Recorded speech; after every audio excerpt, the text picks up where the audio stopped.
Shine परिवार के आप सभी कस्टमर, सभी एसोसिएट, आप सभी को Rashid Naseem chairman shine group की तरफ से आज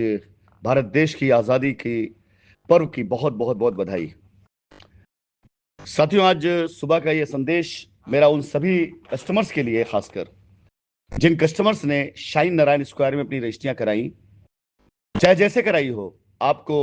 अपनी लाइबिलिटी उतारने के नाम पर चाहे आपकी रजिस्ट्री कराई गई हो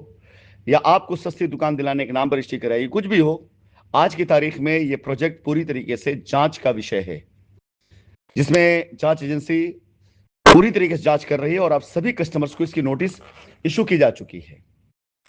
जिसमें आपको जा करके ये मॉल, मतलब ये आपने अपने दुकान क्यों खरीदी, कैसे खरीदी, इसका पैसा आपने कैसे दिया, सब कुछ वो आपकी जिम्मेदारी से निभाना। लेकिन सबसे बड़ी कमी और सबसे बड़ी जो चीज मैं आपको अवेयर करना चाहूंगा कि अगर आप ट्रांजेक्शन दिखा भी देंगे कि आपका पैसा शाइन में आया था, तो आपको दो चार कमियां मैं बता देता हूं, फिर इसका कंपनी का अपना क्या स्टैंड वो बताता हूं, फिर आपको क्या करना है वो आपको बताऊंगा, आगे मर्जी आपकी। पहली चीज, शाइन नारायण स्क्वायर के नाम पर कंपनी ने कभी कोई बुकिंग नहीं स्टार्ट करी थी, इसलिए आपका पुराना आया हुआ पैसा जरूर किसी ना किसी और हेड में, किसी ना किसी और मद में कंपनी में आया, जिसकी आपको रसीद इशू हुई होगी। अब अगर आप उस पैसे को दिखा रहे हैं कि आपने शाइन नारायण स्क्वायर की रजिस्ट्री करा ली और पुरानी रसीद या पुरानी एंट्री जो हमारी बैलेंस शीट में है वो कैंसिल नहीं की गई और वो वैसे के वैसे ही है और आज कंपनी उसको सबमिट कर चुकी है अगर अपने रिकॉर्ड के लिए, चाहे जांच एजेंसी ईडी के पास, चाहे एसएफआईयू के पास और चाहे ईओडब्ल्यू के पास, तो यहां पर आपका ट्रांजेक्शन बैच नहीं कर सकता है। फिर तब तो या तो आप झूठ बोल रहे हैं, मैं झूठ बोल रहा हूं। तो यहां पर जब तक आपको एक एनओसी कंपनी से नहीं मिल जाती, आपने 14, 15, 16, 17 में जो भी पैसा आपने दिया कंपनी में, उस पैसे से यदि आपने शाइन नारायण स्क्वायर की रजिस्ट्री दिखाई है और उस पैसे की एंट्री कंपनी में कुछ और है, तो ये एक तरह से क्राइम है और आप कंपनी को, एजेंसी को, सबको बेवकूफ बना रहे हैं। इसका रास्ता यह है कि अगर आपको लगा कि आपका पुराना दिया हुआ पैसा आपका सेटल करना है, तो जब तक कंपनी उसकी एनओसी आपको नहीं देती है,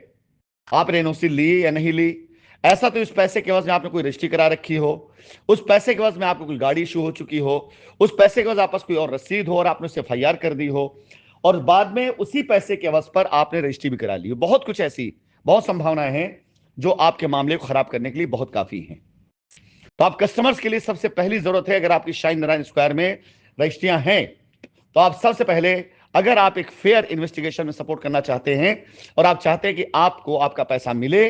कहीं से किसी से कोई गलत ना हो आपके साथ या किसी के साथ, तो आपको सबसे पहले अपना ट्रांजेक्शन कंपनी से मैच कराना पड़ेगा। कंपनी उस ट्रांजेक्शन को मैच करके, देख करके बता सकती है कि यह पैसा आपका किस हेड में आया है और आने के बाद अगर आपने कैंसिल कराया है, उस समय यह बताया गया कि शाइन नारायण में जा रहा है, तो बिल्कुल आप बेफिक्र रहें, आपकी सुरक्षा हमारी जिम्मेदारी है। रजिस्ट्री कराने में यदि कोई लीगल या टेक्निकल इशू आता है या आया हुआ है, हम उसे बेयर करेंगे। एग्जाम्पल की जिस समय रजिस्ट्री हुई उस समय ऑथराइजेशन था नहीं, ऑथराइज सिग्नेटरी पास ऑथराइजेशन गया कैसे, वो मान्य है कि नहीं मान्य है, क्या है उसके पीछे कहानी, वो पूरी चीजों में जो भी कमी आएंगी वो कंपनी देखेगी, उसे कंपनी सहेगी। लेकिन अगर आपका ट्रांजेक्शन मैच नहीं करता है, आप कोई ऐसे कस्टमर निकल कर क्या है जिसका कोई पैसा कंपनी में नहीं आया है, या आप ट्रांजेक्शन बगैर किए रजिस्ट्री आपने कराया है, तो उसकी जिम्मेदारी कंपनी कतई नहीं लेगी। और इस मामले में आप ये जानिए कि मनी लॉन्ड्रिंग का केस आप पर तो आयद होगा ही होगा, साथ में कंपनी भी अपनी तरफ से आपके ऊपर 420 का केस आयद करेगी कि आपने कंपनी की प्रॉपर्टी को